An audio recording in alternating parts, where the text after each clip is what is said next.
大家好，这里是 Dew Kitchen。 快过年啦，很多人一想到就会想到年糕。今天这个是用小磨做的黄糖年糕，不用蒸太久，也能做出传统年糕的味道。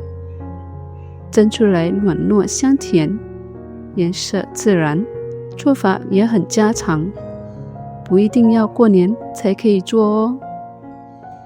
材料很简单，糯米粉、带有焦糖香味的黄糖、水和一点油，再加几片板蓝叶提香。模具我用的是小模，香蕉叶已经剪好备用。具体分量我都在字幕里标出来了，大家可以直接照做。首先煮糖水，把水、黄糖和板蓝叶一起加热，搅拌到糖完全溶解就好，不用煮到沸腾，然后放一旁放凉备用。接着把直径15公分的香蕉叶用热水烫软，我用的是直径15公分和11公分的圆叶，各6片。直径15公分的圆叶对半折，从外沿往里剪，剪出4条对角线，每条大概3.5公分。剪好后像4片花瓣，中间还是完整的圆形。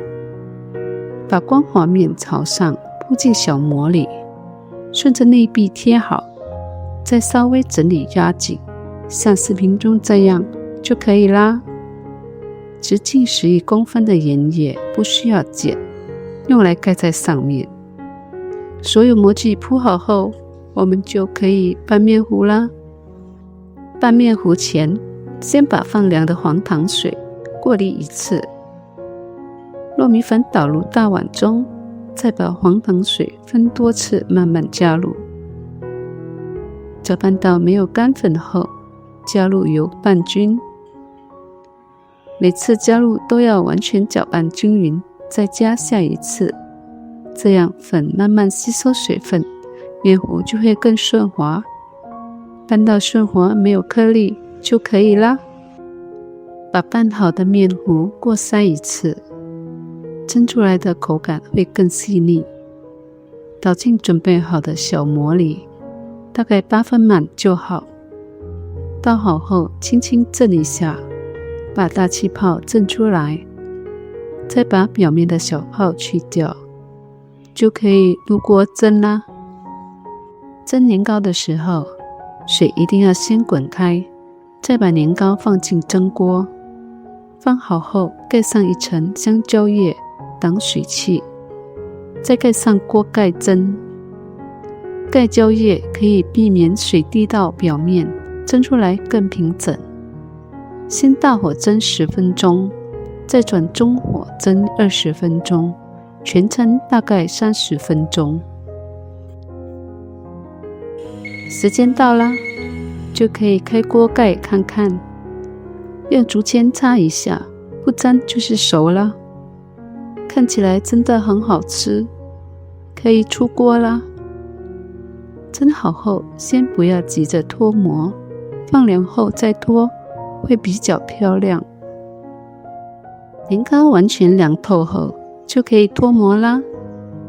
取出来，把多余的香蕉叶修剪整齐，小模黄糖年糕就完成啦。成品拍的时候加了点过年气氛，不过这是家常版本，不一定要过年才做。用小模蒸，厚度会比较薄，中间微微鼓起是正常的，不影响口感。年糕口感软糯 Q 弹，黄糖的焦香味加上淡淡的蕉叶香，真的很好吃。这个年糕水分比较高，室温建议当天吃完，吃不完记得冷藏保存，想吃的时候可以再加热或者煎一煎，一样很好吃。如果你想做点简单的甜点，这个小模黄糖年糕可以试试看。喜欢的朋友也来试试看吧。